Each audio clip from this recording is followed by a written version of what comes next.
Okay, ఇక్కడ చూడండి, నిన్న చెప్పిన క్లాస్ తర్వాత క్లాసులో ఈ సమ్ చూడండి. ఇది మీకు టెక్స్ట్ బుక్లో వచ్చేసి I think it is fourth sum. ఏం అడగలేదు ఇందులో. డిస్ట్రిబ్యూషన్ ఇచ్చారు, graph of PMF, probability mass ఫంక్షన్కి గ్రాఫ్, డిస్ట్రిబ్యూషన్ ఫంక్షన్కి గ్రాఫ్ గీయమన్నాను. ఆల్రెడీ నేను చెప్పిన క్లాసులో డిస్ట్రిబ్యూషన్ ఫంక్షన్కి ఎలా గీయాలో చెప్పాం. అదనంగా ప్రాబబిలిటీ మాస్ ఫంక్షన్ ఎలా గీయాలని. సో రెండు గ్రాఫ్లు కూడా గీస్తే ఈ సమ్ అయిపోయినట్టే. సో అది చేయాలంటే ముందు మనం ఈ probability mass function distribution function కూడా తీసుకోవాలి. ఇది పి ఆఫ్ ఎక్స్ అనేది ప్రాబబిలిటీ మాస్ ఫంక్షన్ అంటే కొత్తగా ఏమి లేదు. సో ఇది ఆల్రెడీ తెలుసు. ఇంకా డిస్ట్రిబ్యూషన్ ఫంక్షన్ అంటే క్యాపిటల్ ఎఫ్ ఆఫ్ ఎక్స్, అది మనం కట్టాలి first. So first of all X వాల్యూలు ఏమి ఇచ్చారు? 0, 1, 2, 3 ఇచ్చారు.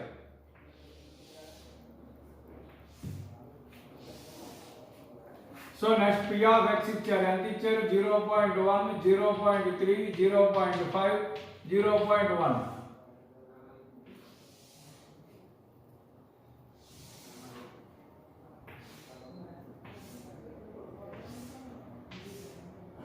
ఇక్కడ ఎఫ్ ఆఫ్ ఎక్స్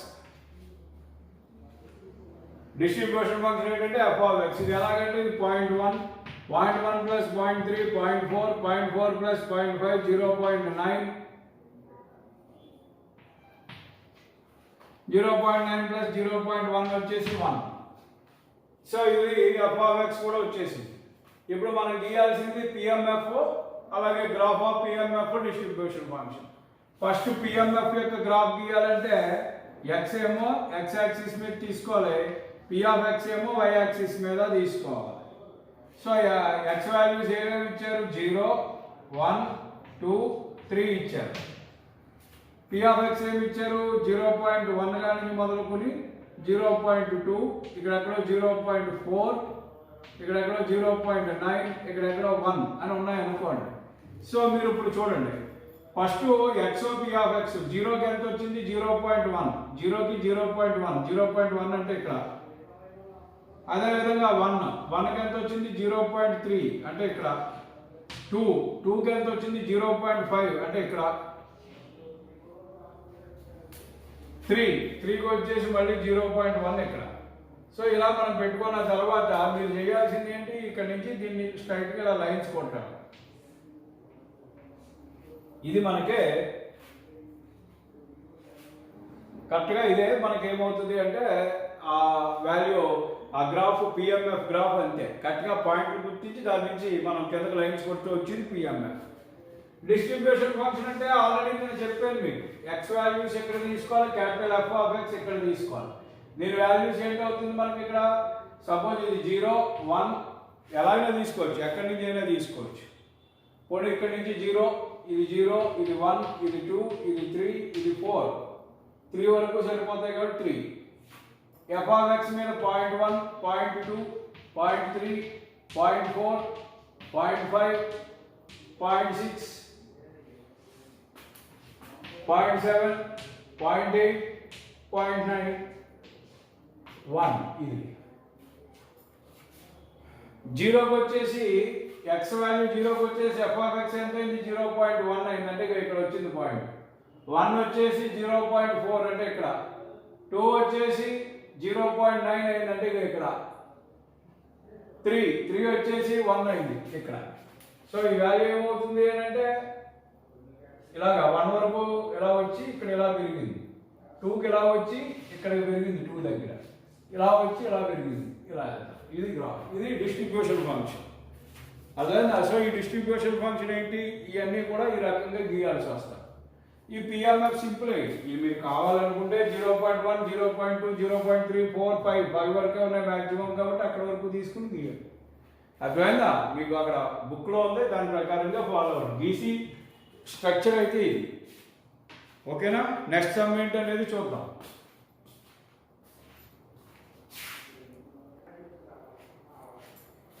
చూడండి, ఈ సమ్ 5th సమ్ ఇచ్చేసారు. ఇందులో ఏమడుగుతున్నారంటే distribution function of a random variable is given below. Distribution function ఇచ్చారు, ప్రాబబిలిటీ మాస్ ఫంక్షన్ అవ్వలేదు. అంటే ఎక్స్ వాల్యూలు ఇచ్చారు, క్యాపిటల్ ఎఫ్ ఆఫ్ ఎక్స్ ఇచ్చారు, పి ఆఫ్ ఎక్స్ అవ్వలేదు. మనల్ని ఏం కట్టమంటారు probability distribution, nothing but probability distribution అంటే పి ఆఫ్ ఎక్స్. ఈ పి ఆఫ్ ఎక్స్ ఎంత అనేది మనం కట్టాలి. పి ఆఫ్ ఎక్స్ కట్టడంతో పాటు కొన్ని వాల్యూస్ ఫైండ్ అవుట్ చేయమని ఇచ్చారు మనకి. ఆ వాల్యూస్ లో కూడా మనకి పి ఆఫ్ ఎక్స్ ఈవెన్ ఎంత, మళ్ళీ 1 less than x less than or equal to 8 ఎంత, ఇవన్నీ ఈజీ కడదాం. కానీ ఈ పార్ట్ వచ్చినప్పుడు థర్డ్ బిట్ మాత్రం ఎలా ఇచ్చారు, X equal to -3 by X less than 0. అంటే ఇది కండిషనల్ ఈవెంట్ లాంటిది అన్నమాట. ఇది ఎలా చేయాలి ఏంటి అనేది మనం ఒకసారి చూద్దాం. ఇక్కడ మనం చూసినప్పుడు ముందు పి ఆఫ్ ఎక్స్ కట్టాలి. ఫస్ట్ బిట్ ఇక్కడే పూర్తి అయిపోతుంది. సో ఫస్ట్ బిట్ ఎలాగా అనేది ఎప్పుడు కూడా F of X P of X first value same ఉంటాయి, 0.1 సేమ్. ఇప్పుడు ఇక్కడ 0.1 ఉంది, ఇక్కడ ఎంత ఉంది 0.3 ఉంది. సో దీనికి ఎంత కలిపితే ఈ 0.3 వస్తుంది అనేది చూసుకోవాలి. ఎంత కలిపితే వస్తుంది, 0.2 కలిపితే వస్తుంది. అర్థమైందా? 0.2 కలిపితే దానికి అప్పుడు 0.30 అవుతుంది. అదేవిధంగా ఈ 0.30కి ఎంత కలిపితే 0.45 అవుతుందో చూడాలి. ఎంత కలిపితే 0.35 అవుతుంది, 0.15 కలిపితే అవుతుంది 0.45. మీకు 0.1, 0.1 ప్లస్ 0.2, 0.3, 0.3 ప్లస్ 0.5, 0.45. అదే 1, 2, 3 ప్లస్ 0.5 కాబట్టి అర్థమైందా? నెక్స్ట్ చూడాలి. 0.45కి ఎంత కలిపితే 0.5 అవుతుందో చూడాలి. ఇక్కడ 0.45కి ఎంత కలిపితే 0.5 అవుతుంది. 0.05 కలిపితే 5 అవుతుంది. నెక్స్ట్ 0.5కి ఎంత కలిపితే 0.75 అవుతుంది. 0.25 కలిపితే 75 అవుతుంది. నెక్స్ట్ 0.75కి ఎంత కలిపితే 0.9 అవుతుంది. 0.15 కలిపితే 0.9 అవుతుంది. 0.9 ఎంత కలిపితే 0.95 అవుతుంది. 0.05 కలిపితే 95 అవుతుంది. 0.95కి 1 అవ్వాలంటే ఎంత కలపాలి, 0.05 కలపాలి. ఇది సో ఈ రకంగా చూసినప్పుడు మీరు ఆ ప్రాబబిలిటీ డిస్ట్రిబ్యూషన్ అంతా కూడా వచ్చేస్తుంది. అర్థమైందా? మీకు యాక్చువల్గా ఇప్పుడు దాకా ఇది ఇచ్చి ఇది కట్టమని ఇవ్వరు. అప్పుడు యాక్చువల్గా ఇది వేసి 1 + 2 3, 3 + 0.5 0.45, 0.45 + 5 0.5, 0.5 + 0.25 0.75, 0.75 + 0.15 0.9, 0.9 + 0.5 0.95, 0.95 + 0.5 1 అలా సరిపోయింది. సో ఇప్పుడు మాత్రం పి ఆఫ్ ఎక్స్ ఎలా కట్టాలి, 0.1 ఇలా చూసుకోవాలి. దీనికి ఎంత కలిపితే 0.3 వస్తుంది, 0.2 కలిపితే కాబట్టి ఇక్కడ 0.2. నెక్స్ట్ దీనికి ఎంత కలిపితే 0.45 అవుతుంది, 0.15 కలిపితే కాబట్టి ఇక్కడ 0.15. దీనికి ఎంత కలిపితే 0.5 అవుతుంది, 0.05 కలిపితే అది ఇక్కడ. మళ్ళీ దీనికి ఎంత కలిపితే 0.75 అవుతుంది, 0.25 కలిపితే ఇలా చూసుకుంటా చేయాలి. ఈ రకంగా ప్రాబబిలిటీ డిస్ట్రిబ్యూషన్ వస్తుంది. సో ఫస్ట్ బిట్ అయిపోయింది. సెకండ్ బిట్ లో మొట్టమొదటిది ఏమన్నారు, P of X is even అన్నారు. ఏమన్నారు, P of X is even అన్నారు. P of X is even అంటే ఎక్స్ ఈవెన్ నెంబర్లు మాత్రమే తీసుకోవాలి. వీటిలో ఎక్స్ ఇది ఈవెన్ నెంబర్ కాదు, ఇది కాదు. సో ఎక్స్ ఈజ్ ఈవెన్ అన్నప్పుడు మనకి కేవలం వచ్చి ఏమేంటి ఉన్నాయి అంటే 2 ఒకటి 8 ఒకటి ఉంది.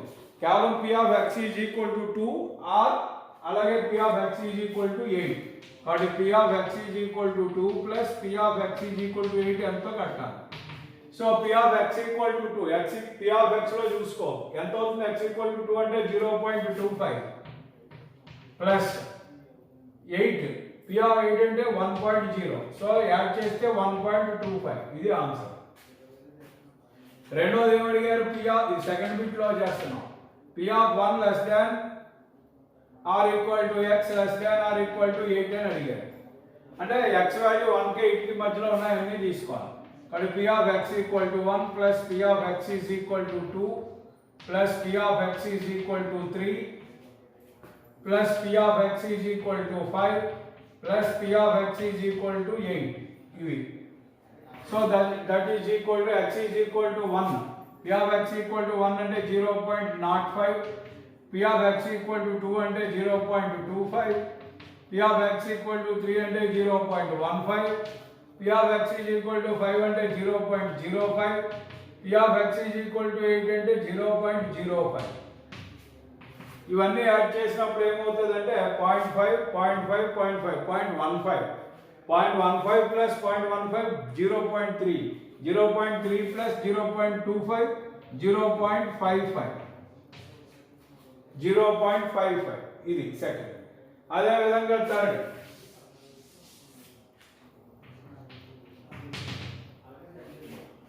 P of x is equal to -3 by X less than 0 అంటే ఏంటి అంటే a బై b అంటే p of a intersection b కింద రాయండి ముందు x equal to -3 intersection x less than 0 by p of x less than 0 ఇది formula. కాబట్టి is equal దీన్ని జాగ్రత్తగా మీరు కనుక గమనించారు అనుకోండి ముందు ఏంటంటే p of x equal to -3 అంతా x లెస్ దాన్ 0 అంతా అనేది కట్టాలి. ఇప్పుడు ఇది చూద్దాం x ఇది a బై b అంటే మీకు తెలుసు కదా p of a intersection b by p of b అలా p of x equal to -3 a అంటే ఇంటర్సెక్షన్ b అంటే x less than 0 by b అంటే p of x less than 0. ఇప్పుడు x equal to -3 intersection x less than 0 x less than 0 లో values ఏమున్నాయి -1 -3 ఉన్నాయి.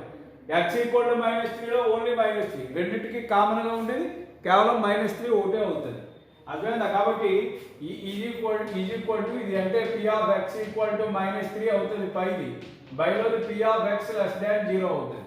So ఈ value కట్టాలంటే ముందు x ఈక్వల్ టు -3 కట్టాలి. అదే విధంగా p of x less than 0 ఎంతో కూడా మనం ఫైండ్ అవుట్ చేసుకోవాల్సినటువంటి పరిస్థితి. కాబట్టి p of x equal to -3 అంట p of x less than 0 అంట. ఇందులో first p of x equal to -3 కట్టామనుకోండి p of x equal to -3 equal to చూసుకోండి ఎంత 0.1 ఇంకా కట్టినవి లేదు ఆన్సర్ అంతే 0.1. p of x less than 0 తీసుకున్నారు అనుకోండి 0 కన్నా తక్కువ ఏవే ఉన్నాయి x ఈజ్ ఈక్వల్ టు -1 ఉంది plus p of x is equal to -3 ఉంది. సో x ఈక్వల్ టు -1 అంటే p of x equal to -1 value 0.2 plus -3 అంటే 0.1. So this is 0.3.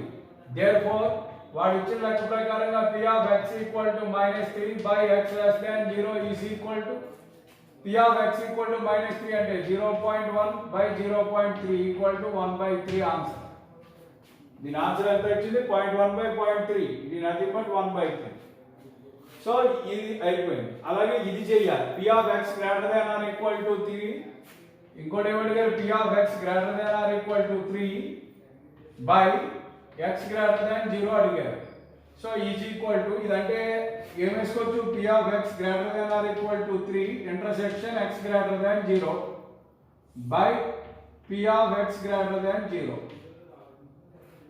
ఇప్పుడు is equal to x greater than or equal to 3 అంటే 3 5 8 ఉన్నాయి బైలో greater than 0 అంటే 1 2 3 5 8 ఉంటుంది. So ఈ common గా ఉంది ఈ మూడే p ఆఫ్ 3 5 8 అంచేత మనం దీన్ని ఈజ్ ఈక్వల్ టు మనం ఏ విధంగా రాసుకోవచ్చు 3 5 8 వస్తున్నాయి కాబట్టి p ఆఫ్ పైన x ఏమో greater than or equal to 3 ఇది గ్రేటర్ దాన్ 0 ఫైనల్ గా greater than or equal to 3 అవుతుంది by p of x greater than 0.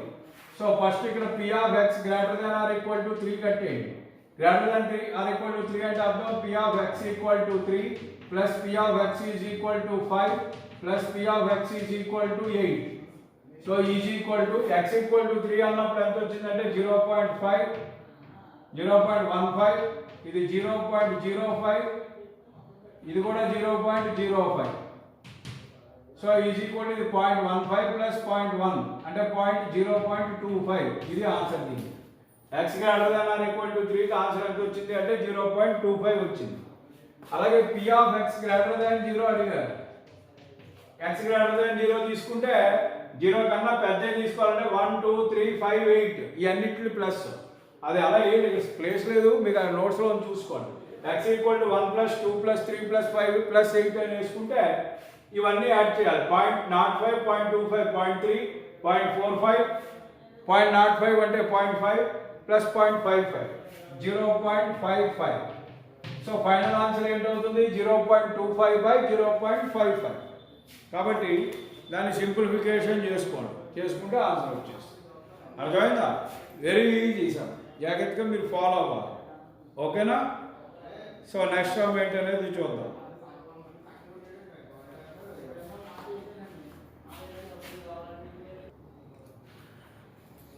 చూడండి, 7th ప్రాబ్లం కనుక మీరు ఒకసారి చూసినట్టయితే from a lot of 10 items containing 3 defective items, a sample of 4 items is drawn at random. Let the random variable x denote the number of defective items in the sample. Answer the following when the sample is drawn without replacement. ఏమని చెప్తున్నారు లెక్క అర్థం చేసుకోండి ముందు. From a lot of 10 items containing 3 defective items. అంటే ఒక లాట్లో మొత్తం 10 వస్తువులు ఉన్నాయి. ఈ 10 వస్తువుల్లోనే 3 డిఫెక్టివ్ వస్తువులు ఉన్నాయి. అయితే ఇటువంటి లాట్లోంచి, దట్ మీన్స్ డిఫెక్టివ్ ఐటమ్స్ ఎన్ని ఉన్నాయి? 3 ఉన్నాయి. కరెక్ట్గా ఉన్న ఐటమ్స్ ఎన్ని ఉన్నాయి? Without defective, non defective items ఎన్ని ఉన్నాయి? 7 ఉన్నాయి. ఈ 7 ప్లస్ ఈ defective 3, 7 non defective plus 3 defective కలిపి 10 ఆబ్జెక్ట్స్ లేదా 10 థింగ్స్తో ఒక లాట్ ఉంది. ఇప్పుడు అందులోంచి మనం ఏం చేస్తూ ఉన్నాము అంటే, ఏ sample of 4 items is drawn. దాంట్లోంచి ఒక 4 వస్తువులు తీస్తున్నారు. తీసినప్పుడు let the random variable capital X. Random variable దేని తీసుకోమన్నారు? క్యాపిటల్ ఎక్స్ అనే random variable denote the number of defective items. Number of defective items denote చేసి క్యాపిటల్ ఎక్స్ అనే దాన్ని తీసుకున్నట్టయితే కింద ఇచ్చిన క్వశ్చన్లకు ఆన్సర్ చేయమంటున్నారు. కాబట్టి ఎక్స్ ఏమని ఇచ్చారు? Number of defective items. So ఇప్పుడు అందులో ఎన్ని డిఫెక్టివ్ ఐటమ్స్ ఉన్నాయి? 3 ఉన్నాయి. నువ్వు ఆ మొత్తం 10లోంచి ఎన్ని తీస్తున్నావు? బయటికి 4 తీస్తున్నావు. 4 తీసినప్పుడు నువ్వు చూసావనుకో, ఆ 4లో నీకేం రావచ్చు? 4 మంచి రావచ్చు, 4 మంచి నాన్ డిఫెక్టివ్ ఐటమ్స్ రావచ్చు. అప్పుడు నీకు ఎన్ని డిఫెక్టివ్ ఐటమ్స్ ఉన్నట్టు? 0. నువ్వు తీసినట్లు ఎన్ని? 0. అంటే కాబట్టి నువ్వు ఆ ఎక్స్పెరిమెంట్ చేయడంలో నీ ర్యాండమ్ వేరియబుల్ ఎక్స్ వాల్యూ 0 అవ్వచ్చు. 0 ఎప్పుడు అవ్వచ్చు? నువ్వు తీసిన 4 మంచిగా రావచ్చు. మంచిగా వస్తే 0. లేదా నువ్వు తీసిన 4లో 1 డిఫెక్టివ్ వచ్చి 3 మంచిగా రావచ్చు. అప్పుడు 1 అయ్యే ఛాన్స్ ఉంది ర్యాండమ్ వేరియబుల్ వాల్యూ. లేదా 2 డిఫెక్టివ్ 2 నాన్ డిఫెక్టివ్ రావచ్చు. అప్పుడు 2 అయ్యే ఛాన్స్ ఉంది. లేదా 3 డిఫెక్టివ్ వచ్చి 1 నాన్ డిఫెక్టివ్ రావచ్చు. సో అప్పుడు 3 అవుతాయి నెంబర్ ఆఫ్ డిఫెక్టివ్ ఐటమ్స్. ఇంతకు మించి ఛాన్స్ లేదు. అంటే తీసిన 4కి 4 డిఫెక్టివ్ అయిపోతాయంటే అసలు ఛాన్సే లేదు. కారణం వీడు అందులో ఉన్న మొత్తం డిఫెక్టివే 3, మ్యాక్సిమం 3 వస్తాయి, మినిమం 0 వస్తాయి. కాబట్టి రేంజ్ 0కి 3కి మధ్యలో ఈ ర్యాండమ్ వేరియబుల్ ఎక్స్ యొక్క రేంజ్. కాబట్టి 0, 1, 2, 3 అనేది ఛాన్సెస్. ఇప్పుడు దీనికి ఫస్ట్ ఏమడుగుతున్నారు క్వశ్చన్? ప్రాబబిలిటీ డిస్ట్రిబ్యూషన్ తయారు చేయాలి ఎక్స్కి. అంటే అర్థం ఏంటి? ఎక్స్ వాల్యూ తెలుసు 0, 1, 2, 3. పి ఆఫ్ ఎక్స్ ఎంతో కట్టాలి. సో దానికోసం ముందు first P of X equal to 0 కడతాం. P of X equal to 0 కట్టాలి ముందు. కడితే ఏమవుతుంది చెప్పాలి నాకు. సో మొత్తం బైలో ఎన్ని ఆబ్జెక్ట్స్ ఉన్నాయి? 10. 10 నుంచి ఎన్ని చేస్తున్నాం? 4 చేస్తున్నాం. 10C4. డిఫెక్టివ్ ఐటమ్స్ ఎన్ని వచ్చినాయి? 0. అంటే అర్థం ఏంటి? అన్ని నాన్ డిఫెక్టివే వచ్చినాయి. నాన్ డిఫెక్టివ్ ఐటమ్స్ ఎన్ని ఉన్నాయి? 7 ఉన్నాయి మొత్తంలో. 7 నుంచే ఈ 4 కూడా వస్తాయి బయటికి. సో ఆ పైన ఏమవుతుంది? 7C4. 7C4 by 10C4. So దీని సింప్లిఫికేషన్ వాల్యూ ఎంత అనేది ఫైండ్ అవుట్ చేసుకోవాలి. అర్థమైందా? 7C4 అంటే నాన్ డిఫెక్టివ్ ఏమి లేవు అంటే 7C4. 7C4 అంటే అర్థం ఏంటి? దీని నుంచి మనం కనుక చూసినట్టయితే 7 × 6 × 5 × 4 బై ఎలాగా 4 × 3 × 2 × 1 ఇక్కడ ఈ బైలో కూడా వస్తుంది. అది 2 క్యాన్సిల్ అయిపోతాయి. ఇక బైలో ఇక్కడ 10 × 9 × 8 × 7 10C4 అంటే. సో ఇప్పుడు ఏవేవి క్యాన్సిల్ అవుతాయి అనేది కొట్టేసుకోవచ్చు. 7 పోయింది. 5 వచ్చేసి 2 టైమ్స్ పోయింది. 3 వచ్చేసి 2 టైమ్స్ 3 టైమ్స్ పోయింది. 2, 4, 8, 8 పోయింది. సో అంతా అన్ని క్యాన్సిల్ అయిపోయి ఎంత మిగిలింది? 1/6 మిగిలింది. ఎంత మిగిలింది? 1/6 మిగిలింది. అర్థమైందా? So P of X equal to 0 ఎంత అంటే 1/6 వచ్చింది. నెక్స్ట్ వచ్చేసి P of X is equal to 1 కట్టాలి.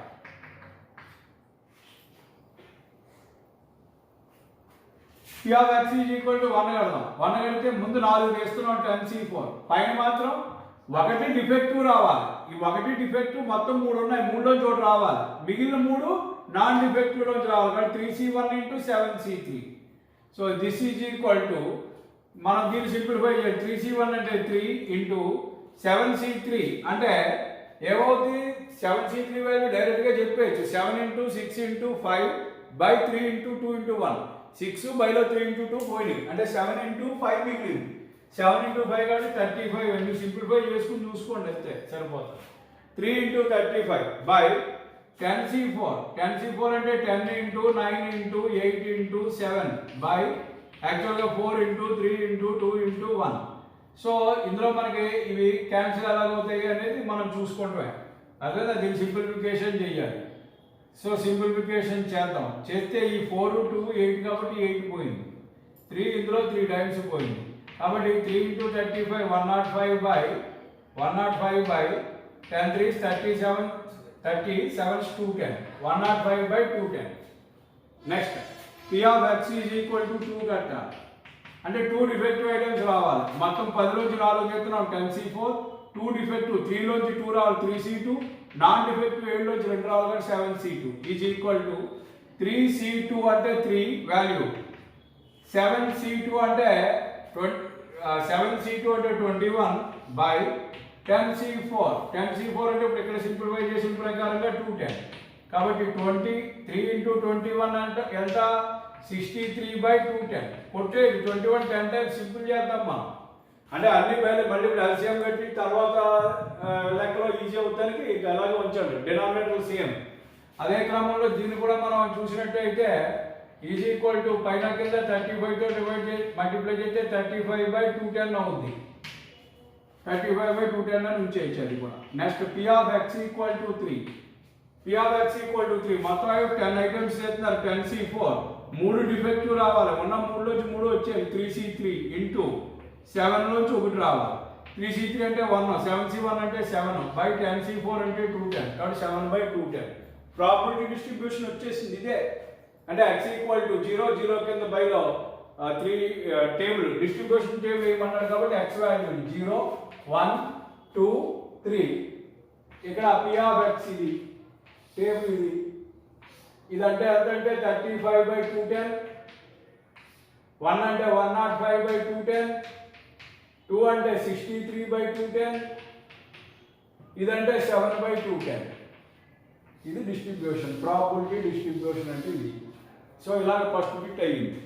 సెకండ్ బిట్ రావాలి, సెకండ్ బిట్ చేయాలి. సెకండ్ బిట్ ఏం చేయాలి? ఫస్ట్ ఏం అడిగారు? P of x less than or equal to 1 అడిగారు. P of x less than or equal to 1 అడిగారు.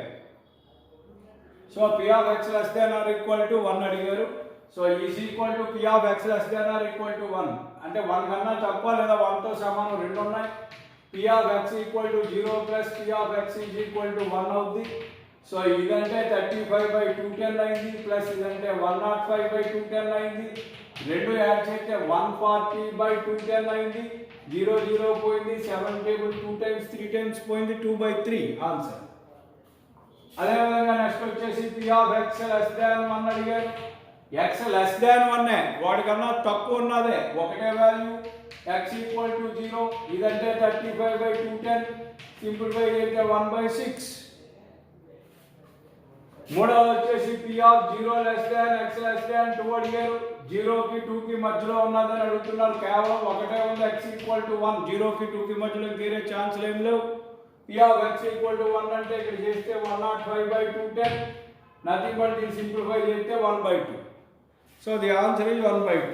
అర్థమైందా? సో ఈ రకంగా వాళ్ళు అడిగినటువంటి సమస్యలన్నింటికి కూడా మనం ఆన్సర్ చేయగలిగాం. విషయం అర్థమైందా? నేను పాయింట్లో ఆన్సర్ చెప్తే అది చెప్తే చేయండి. 0.66 ఇది, ఇదంటే 0 పాయింట్ ఎంత అవుతుంది 110 కాబట్టి 1 0.17 ఆ రేంజ్లో వస్తుంది. ఈక్వల్ 0.5. అది పెద్ద మ్యాటర్ కాదు. ఓకే, ఇది ఈ సమ్ జాగ్రత్తగా ఎక్కించుకుని చేయాలి. ఓకేనా? సరే, తర్వాత ఇప్పుడు నెక్స్ట్ ఏంటంటే 8th సమ్ చెప్పాలి. రేపు క్లాస్లో చెప్తాను. అది చెప్పి కంటిన్యూస్ ర్యాండమ్ వేరియబుల్ మీద రేపు ఒక 2 లెక్కలు, కంటిన్యూస్ ర్యాండమ్ వేరియబుల్ మీద కూడా రేపు ఒక 2 లెక్కలు చేద్దాం. సో ఈ రోజు వరకు మీకు ఎంతవరకు అయిందంటే ఐ థింక్ 7 సమ్స్ అయింది. సో ఫస్ట్ 7 సమ్స్ మీ నోట్స్లో రాసుకున్న ఫస్ట్ 7 సమ్స్ జాగ్రత్తగా చూసుకోండి. If there are any doubts అడగండి. అండ్ చాలా ఇంపార్టెంట్ అనౌన్స్మెంట్ ఒకటి చేస్తున్నాం. ఫస్ట్ సెమిస్టర్కి సంబంధించి స్టాటిస్టిక్స్ రికార్డు రాయాలి. ఈ స్టాటిస్టిక్స్ రికార్డుకి సంబంధించినటువంటి ప్రాక్టికల్ ఏం రాయాలి మీరు రికార్డులో అనేది నేను ఈరోజు మీకు పీడిఎఫ్ అప్లోడ్ చేస్తాను. అర్థమవుతుందా? సో మీరు దాన్ని జాగ్రత్తగా ఫాలో అవుతే ఆ రికార్డు మొత్తం కూడా మీరు ఫేర్ చేయవలసినటువంటి అవసరం ఉంటుంది. సో అదంతా కూడా మీరు రాయాలి. ఎందులో రాయాలి అంటే white pages record book already మీకు ఇచ్చి ఉంటారు కాలేజీలో. ఒకవేళ తీసుకోకపోతే కాలేజీకి వచ్చి రేపు వచ్చి కాలేజీకి మస్ట్ అండ్ షుడ్గా అందరూ రికార్డు తీసుకుని మీరు ఆన్సర్ చేయాలి. అర్థమైందా? ఆ రికార్డు ఫెయిల్ చేయాలి, తప్పదు. అర్థమవుతుందా? సో ప్రాక్టికల్ వరకు ఇబ్బంది లేకుండా మేము చేయగలుగుతాం. రికార్డు మాత్రం మనకు ఖచ్చితంగా ఉండి తీరాలి. ఓకేనా? సో ఆ విషయాన్ని గుర్తుపెట్టుకోండి. మీకు ఏదైనా డౌట్ ఉంటే ఫోన్ చేయండి. వీలైతే నేను ఒక జూమ్ మీటింగ్ కూడా రేపు ఎల్లుండిలో కండక్ట్ చేయడానికి ప్రయత్నం చేస్తాను. వీలైతే ఈరోజు ఈవినింగే పెట్టి ఏర్పాటు కూడా చేస్తాను. దాన్ని బట్టి చూద్దాం. Okay, thank you very much for watching this video.